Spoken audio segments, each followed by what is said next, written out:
सबसे पहले बड़ी खबर आपको बुलेटिन में देंगे। 69,000 शिक्षक भर्ती पर बहुत बड़ी खबर मिल रही है।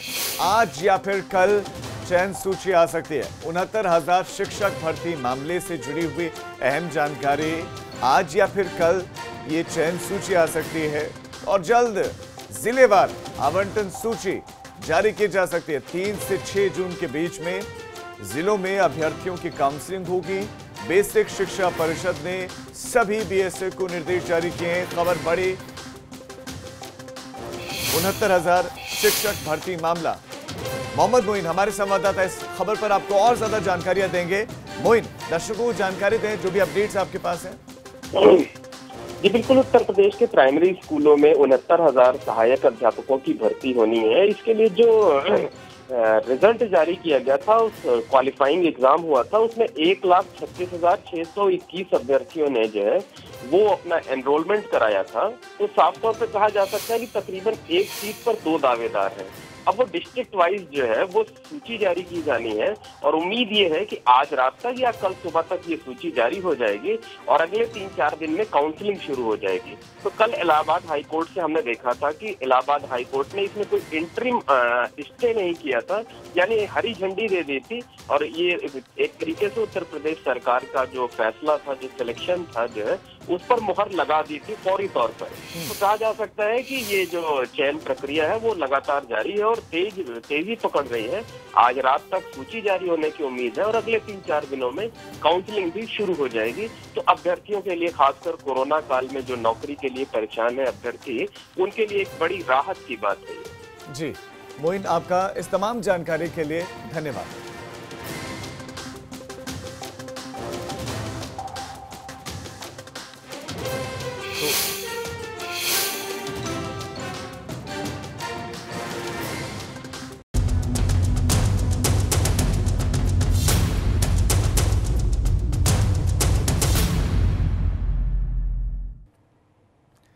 आम जनता को लॉकडाउन का पालन करने की हिदायत देने वाले माननीय ही जब नियमों का मखौल उड़ाने लगे तो देखकर रहनानी होती है। कुछ तस्वीरें आपको हम दिखाएंगे और उन तस्वीरों के जरिए हम आपको यह समझाने की कोशिश करेंगे कि कैसे जनप्रतिनिधियों ने सोशल डिस्टेंसिंग की धज्जियां उड़ाई। कानपुर में 29 मई को सपा विधायक इरफान सोलंकी ने हॉटस्पॉट इलाके में करीब 100 लोगों की भीड़ जुटाई। इस वीडियो में डिप्टी एसपी और थानेदार समेत कई पुलिसकर्मी मौजूद रहे, लेकिन नियमों की अनदेखी होती रही। कानपुर में ही 29 तारीख को बीजेपी दक्षिण जिला अध्यक्ष ने लॉकडाउन के नियमों की ताक पर रख दिया। बिना मास्क के, बिना सोशल डिस्टेंसिंग के और बिना यहां पर नजरअंदाज करके वीना आर्या ने कोरोना योद्धाओं का सम्मान समारोह आयोजित किया। लेकिन शहर में इन सभी कार्यक्रम और भीड़ इकट्ठा करने पर पूरी तरह से रोक लगी हुई है। 29 मई के दिन ही सुल्तानपुर में सोशल डिस्टेंसिंग मजाक बनकर रह गया। पूरे सूबे के स्वास्थ्य मंत्री जयप्रकाश सिंह के सामने एक समीक्षा बैठक करने के लिए जयप्रकाश सिंह पहुंचे थे।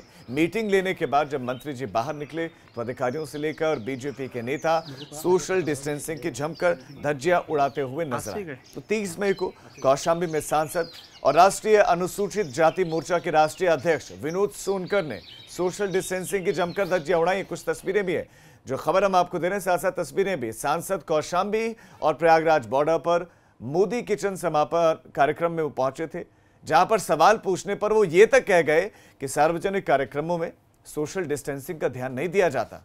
अब बात उत्तराखंड की हम कर लें तो यहां कैबिनेट मंत्री सतपाल महाराज सवालों के घेरे में, क्योंकि एक तो कैबिनेट मंत्री की पत्नी अमृता रावत कोरोना की पॉजिटिव पाए गए। हालांकि कल ही सतपाल महाराज कैबिनेट की बैठक में शामिल हुए। इससे कुछ ही दिन पहले उनके निजी आवास पर दिल्ली से कुछ लोग सतपाल महाराज से मिलने के लिए पहुंचे थे, जिसके बाद उनके निजी आवास में सभी को क्वारंटीन किया गया था और आवास से बाहर एक नोटिस भी चस्पा कर दिया गया था, जिसके बाद सतपाल महाराज की ओर से यह कहा गया था कि वो अपने सरकारी आवास में रह रहे हैं। लेकिन अब सवाल यह भी उठ रहा है कि क्या अमृता रावत जो सतपाल महाराज की पत्नी है, क्या वो भी सरकारी आवास में उनके साथ ही रह रही थी या फिर नहीं? तो एक एक कर आप इन तस्वीरों को देखिए और तस्वीरों में उड़ती सोशल मीडिया की धज्जियां, तस्वीरों में उन नियमों की धज्जियां उड़ते हुए देखिए, उन नियमों को टूटते हुए आप देखिए। जो बनाने वाले भी यही लोग हैं, बनाने वाले भी यही जनप्रतिनिधि हैं। माना जनप्रतिनिधियों की ऐसे वक्त में बहुत महत्वपूर्ण जिम्मेदारियां होती हैं। माना वो मीटिंग कर सकते हैं, लेकिन मीटिंग के नाम पर सभाएं, क्या ये उचित? सवाल ये है।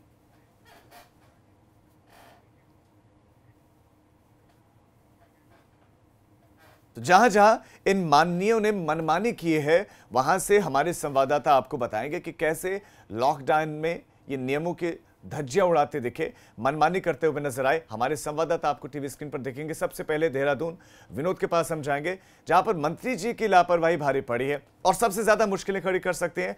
विनोद, आप ये बताइए कि सतपाल महाराज मंत्री हैं, ये हमने देखने को मिला है कि जब भी वो सभा कैमरे के सामने आते हैं या इस तरह के कार्यक्रम होते हैं तो वहां तो दिखाया जाता है कि हम तो सोशल मीडिया डिस्टेंसिंग का पालन कर रहे हैं, मास्क लगाए हुए हैं, तो कोरोना कैसे पहुंचा? उसके बाद पत्नी को कोरोना के पॉजिटिव, घर पे नोटिस चस्पा हुआ है, उसके बाद वो कैबिनेट की बैठक में भी शरीक हुए। तो क्यों ना कहा जाए कि ये माननीय मनमानी कर रहे हैं? जी देखिए, सही कहा आपने, माननीयों की मनमानी लगातार बढ़ती जा रही है और ऐसे में खुद तस्वीरों में माननीय मंत्री जी यह तो देखा जा रहा है कि मास्क लगाकर सोशल डिस्टेंसिंग का प्रयोग तो कर रहे हैं, लेकिन जिस तरीके से अब उत्तराखंड की राजनीति में ये मामला सबसे बड़ा अब गर्माता जा रहा है, क्योंकि अब ये भी देखा जा रहा है कि जब सतपाल महाराज की जो पत्नी है उनको अब कोरोना पॉजिटिव की पुष्टि कर दी गई है जिलाधिकारी की ओर से। अब ये भी देखना होगा कि जिस तरह से दिल्ली से इनके आवास पर कुछ लोग आए थे और उसके बाद कुछ उनको संक्रमित होना पाया गया, उसको देखते हुए पूरे आवास को क्वारंटीन कर दिया गया था।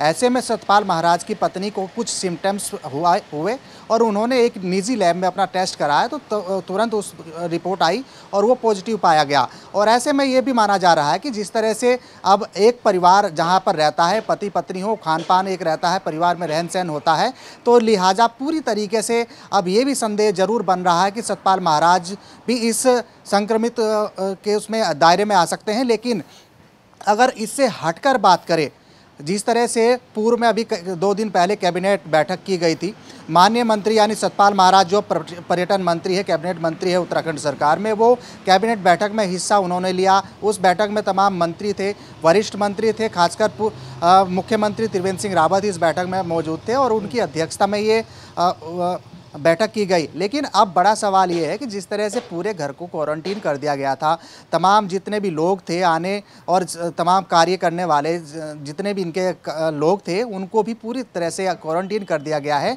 लेकिन आखिरकार माननीय मंत्री को ऐसी क्या ज़रूरत आन पड़ी कि अब वो बाहर निकलकर कैबिनेट बैठक में भी जा सकते हैं, तमाम अपनी गतिविधियों में कार्यक्रम में शामिल हो सकते हैं। लेकिन अभी और भी सवाल हैं जो मुझे आपसे जानने हैं। हमारे साथ अनुभव शुक्ला भी जुड़े हैं और प्रभात अवस्थी भी जुड़े हैं कानपुर से। मैं अनुभव के जाऊं से पहले प्रभात आपके पास आना चाहूंगा, क्योंकि कानपुर में हमने देखा कि मीटिंग के नाम पर सभाओं का आयोजन हुआ, मीटिंग के नाम पर एक तरीके से जनसभा सरीखे बुलाएगी, मुख्यमंत्री लोगों से नहीं मिलते, वो वीडियो कॉन्फ्रेंसिंग कर रहे हैं, तमाम मंत्री वीडियो कॉन्फ्रेंसिंग कर रहे हैं, प्रधानमंत्री वीडियो कॉन्फ्रेंसिंग कर रहे हैं, मिल रहे हैं तो अपने ही अधिकारियों से मिल रहे हैं, वो भी सोशल डिस्टेंसिंग के साथ। लेकिन कानपुर में ये क्या चल रहा है? ये मनमानी चल रही है, सभाएं बुलाई जा रही हैं मीटिंग के नाम पर। इन पर कार्रवाई कब तक होगी?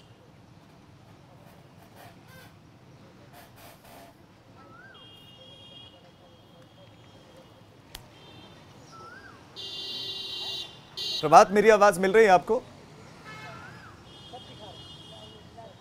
जी जी बिल्कुल राजीव, आपको बताना चाहूँगा कि अगर बात कानपुर की जाए तो कानपुर में एक के बाद एक नए सोशल डिस्टेंसिंग की धज्जियों के मामले सामने आए और सबसे अहम कि ये जो है वो जनप्रतिनिधि हैं और काफ़ी सम्मानित पदों पर हैं। अगर बात एक तरफ से शुरू की जाए तो समाजवादी पार्टी के जो विधायक हैं इरफान सोलंकी, उनके द्वारा 29 मई को एक कैंटोनमेंट एरिया में और जो रेड जोन है वहाँ पर एक सभा की जाती है। हालांकि उस पूरे मामले पर पुलिस के द्वारा मुकदमा दर्ज किया जाता है। जो वहाँ पर एक चौकी इंचार्ज है उनके ऊपर कार्रवाई की जाती है, मुकदमा दर्ज उनके ऊपर निलंबन की प्रक्रिया की जाती है और वहीं सीओ और इस थाना प्रभारी को स्पष्टीकरण का नोटिस मांगा जाता है। लेकिन उसी दिन भारतीय जनता पार्टी के जो 2 जिला अध्यक्ष हैं, एक महानगर जिला अध्यक्ष है, एक दक्षिण जिला अध्यक्ष हैं, दोनों लोग खुलेआम सोशल डिस्टेंसिंग की धज्जियां उड़ाते हैं। सैकड़ों की भीड़ इकट्ठा होती है और कहीं भी ताक पर रखा जाते हैं सारे नियम, क्योंकि जिस तरह से प्रधानमंत्री नरेंद्र मोदी ने खुद कहा है कि 2 गज दूरी बहुत है जरूरी, लेकिन यहाँ पर जो उनके खुद की पार्टी के नेता हैं वो बिल्कुल ही इस बात को समझते नहीं दिखते हैं और सोशल डिस्टेंसिंग की जो धज्जियां हैं वो उड़ाते दिखते हैं। बावजूद उसके जहां एक और समाजवादी पार्टी के नेताओं पर मुकदमा दर्ज होता है, तो वहीं दूसरी ओर भारतीय जनता पार्टी के जो नेता हैं उनके ऊपर पुलिस जो है वो कार्रवाई करने से डरती भी है और अभी तक कोई मुकदमा निर्देश किया गया। तो एक बात साफ है कि सोशल डिस्टेंसिंग की धज्जियां उड़ाने में भी जहां ये पुलिस जो है वो आम पब्लिक के ऊपर तत्काल महामारी एक्ट और एपिडेमिक एक्ट के तहत मुकदमा दर्ज करती है, लेकिन कहीं ना कहीं जो सत्ता का रसूख है वो देखने को मिलता है और जो माननीय है उनके ऊपर जो पुलिस है वो मुकदमा दर्ज करने से देरी नहीं की जाती। यही जनप्रतिनिधि होते जो आगे आकर कहते कि इन पर कार्रवाई करो, लेकिन जब बात खुद पर आती है तो कहीं दूर है। अनुभव, आपके पास आना चाहूंगा। एबीपी गंगा लगातार सवाल उठा रहा। अब सवाल ये, माना कि इन जनप्रतिनिधियों की जिम्मेदारी होती है, लेकिन इनकी यह भी तो जिम्मेदारी होती है कि जो नियम इन्होंने बनाए हैं ये उनका पालन करें।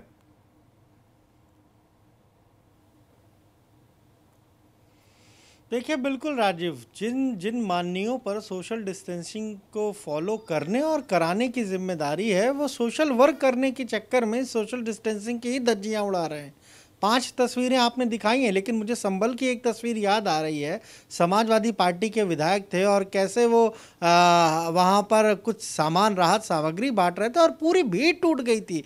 इसी तरह मुझे एक संत कबीर नगर की एक तस्वीर याद आ रही है। वहाँ पर बीजेपी के विधायक थे, उन्होंने कैसे कोविड-19 से निपटने के लिए इंतजाम हो रहा है उसको लेकर मीटिंग बुलाई, तो वहाँ पर भी सोशल डिस्टेंसिंग दम तोड़ गई।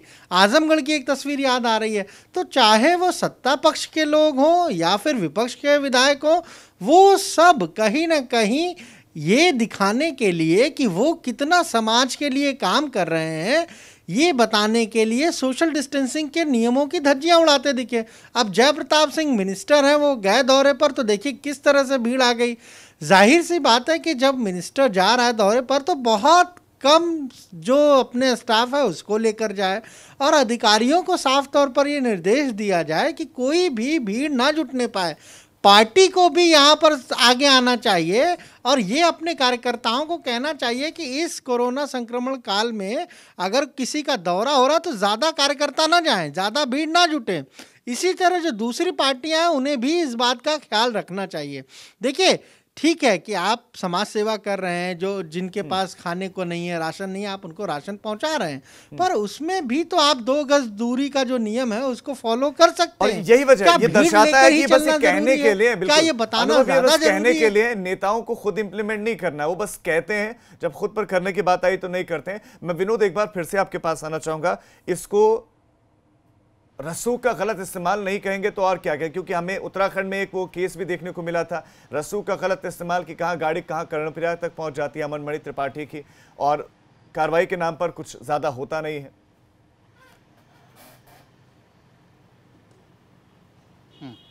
देखिए ये रसूख की बात होगी और लॉकडाउन के उल्लंघन के ये दायरे में ये सारी पूरा मामला आता है। और जिस तरह से लगातार अब पूरा घर उनका, मंत्री सतपाल महाराज की बात करें, उनका पूरा आवास क्वारंटीन है, तमाम उनके कर्मचारी क्वारंटीन है और ऐसे में उनकी पत्नी को अगर कोरोना पॉजिटिव की पुष्टि की जाती है तो गंभीर मसला पूरा लगातार आता है। अब ऐसे में सतपाल महाराज के साथ ही उनकी धर्मपत्नी रहती है, उनके तमाम वर्कर्स रहते हैं और उनको भी पूरी तरह से अब क्वारंटीन कर दिया गया है। और जो सूत्रों के अनुसार जो जानकारी मिल रही है कि देर रात ही सतपाल महाराज के सैंपल्स लेने के लिए भी स्वास्थ्य विभाग की टीम पहुंची थी।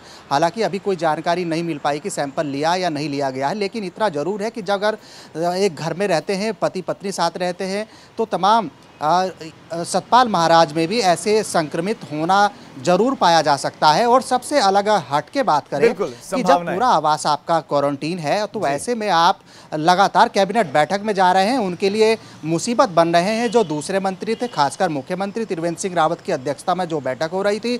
अब ऐसे में माननीय मंत्री तमाम सोशल डिस्टेंसिंग का, मास्क लगाने का तो पालन कर रहे हैं, लेकिन क्वारंटीन जब पूरा आवास आपका कर दिया गया है तो आपको ऐसी क्या आवश्यकता आन पड़ी है कि आप बाहर निकलकर बैठकों में जाए, तमाम मीटिंग अटेंड करे, तमाम सभाएं अटेंड करे। और तो अब ये लाजमी सवाल, ये बड़ा सवाल है मंत्रियों ने, नेताओं ने गैर जिम्मेदाराना रवैया अख्तियार किया है। विनोद, आपका इस तमाम जानकारी के लिए धन्यवाद। प्रभात, आपका इस तमाम जानकारी के लिए धन्यवाद। अनुभव, आप बने रहिए हमारे साथ। अगली एक और बड़ी खबर है, उस पर आपसे हम अपडेट लेंगे। और खबर यह है कि आज मुख्यमंत्री योगी आदित्यनाथ प्रेस कॉन्फ्रेंस करेंगे। सीएम योगी प्रेस कॉन्फ्रेंस करने वाले हैं आज 12:30 बजे, दोपहर 12:30 बजे प्रेस कॉन्फ्रेंस मुख्यमंत्री करेंगे। और ये प्रेस कॉन्फ्रेंस आप एबीपी गंगा पर जरूर देखिए। मुख्यमंत्री हो सकता है कि गाइडलाइंस जारी करें, हो सकता है मुख्यमंत्री अनलॉक 1 से जुड़ी हुई जानकारियां दें, और ऐसी सूचनाएं मिल रही हैं कि मुख्यमंत्री गाइडलाइंस जारी करेंगे। और ज्यादा अपडेट्स देंगे हमारे संवाददाता अनुभव।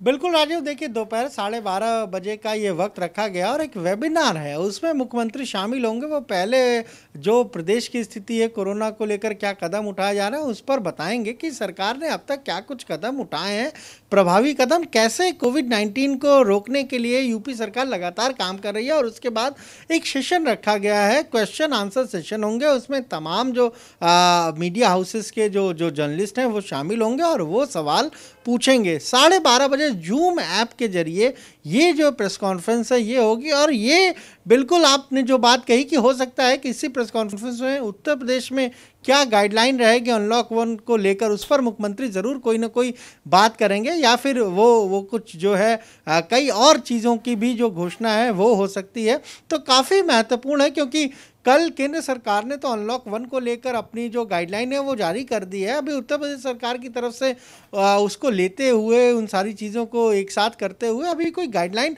अनलॉक 1 को लेकर जारी नहीं की गई है। और अब इंतज़ार हो रहा है कि जब मुख्यमंत्री दोपहर 12:30 बजे ये प्रेस कॉन्फ्रेंस करेंगे वीडियो कॉन्फ्रेंसिंग के जरिए, तो उसमें क्या कुछ वो ऐलान कर सकते हैं। जी अनुभव, आपका इस तमाम जानकारी के लिए धन्यवाद। नजर आप बनाए रखें, अपडेट लेते रहेंगे। तो 12:30 बजे देखना मत भूलिए मुख्यमंत्री के इस प्रेस कॉन्फ्रेंस को, एबीपी गंगा आपको दिखाएगा। अब एक छोटे से ब्रेक के लिए हम रुक रहे हैं, फौरन लौट रहे हैं।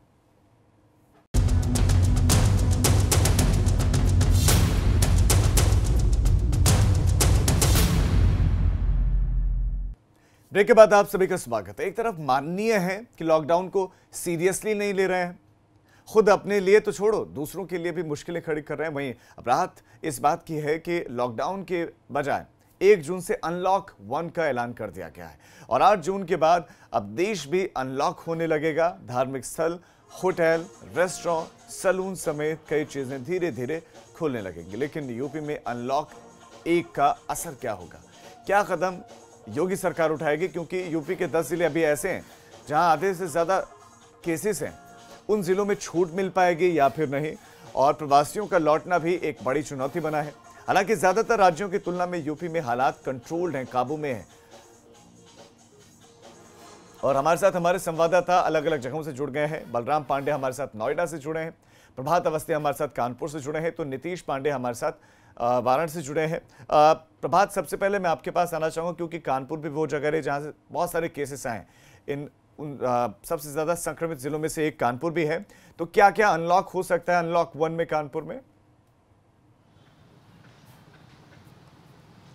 जी देखिए राजू, जिस तरह से केंद्र सरकार की गाइडलाइन आई है उसके बाद जो गेंद है वो राज्य सरकार को दी गई है और आज योगी सरकार की जो मीटिंग है वो होगी, उसके बाद ही साफ हो पाएगा कि क्या खुलेगा। लेकिन कुछ महत्वपूर्ण पॉइंट हैं वो कानपुर में शुरुआत होगी। जिस तरह से कि जो बताया जा रहा है कि अनलॉक 1 में 8 जून से जो मंदिर हैं वो खुलेंगे और साथ ही साथ जो मॉल्स हैं वहाँ पर भी सशर्तों के साथ खोला जाएगा। तो वहीं सबसे अहम जो है कि पब्लिक ट्रांसपोर्ट की अगर बात की जाए तो कानपुर में से जो ट्रेनें चलती थी वो 1 जून यानी कल से काफ़ी हद तक जो 60 ट्रेनें हैं उनकी शुरुआत की जाएगी, जहां पर प्रॉपर सोशल डिस्टेंसिंग का ख्याल रखा जाएगा। और जो कानपुर से बनकर चलने वाली ट्रेनें थी उनकी शुरुआत कानपुर में कल से कर दी जाएगी। तो धीरे धीरे जो संक्रमण के बीच में वो उत्तर प्रदेश को पूरे देश को पटरी पर लाने की प्रक्रिया है वो उसकी शुरुआत जो है वो कल से होगी। लिहाजा आज जो पहले तो प्रदेश सरकार जो है वो गाइडलाइन जारी करेगी, उसके बाद जो प्रशासन है, कानपुर का प्रशासन है वो अपने तरीके से गाइडलाइन जारी करेगा, क्योंकि कैंटोनमेंट जोन है, जो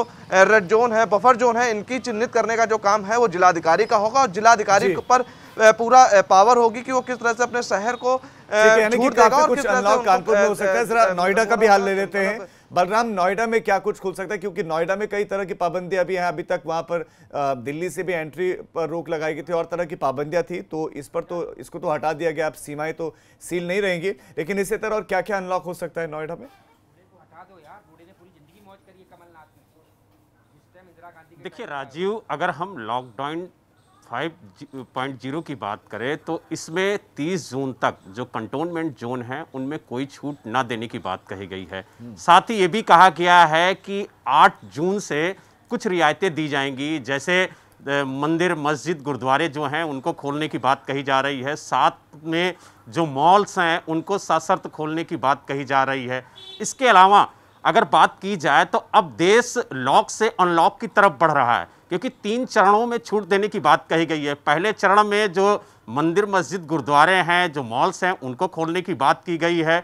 सेकंड चरण में अगर हम बात करें तो उसमें जो school, college, institute, coaching centres हैं उनको खोलने की बात की जा रही है। और जो लास्ट तीसरा चरण है उसमें जो सिनेमा हॉल्स हैं, जो मीटिंग प्लेस हैं और जो असेंबली है और जो स्विमिंग पूल हैं या कहा जाए जो वाटर पार्क हैं उनको खोलने की बात कही जा रही है।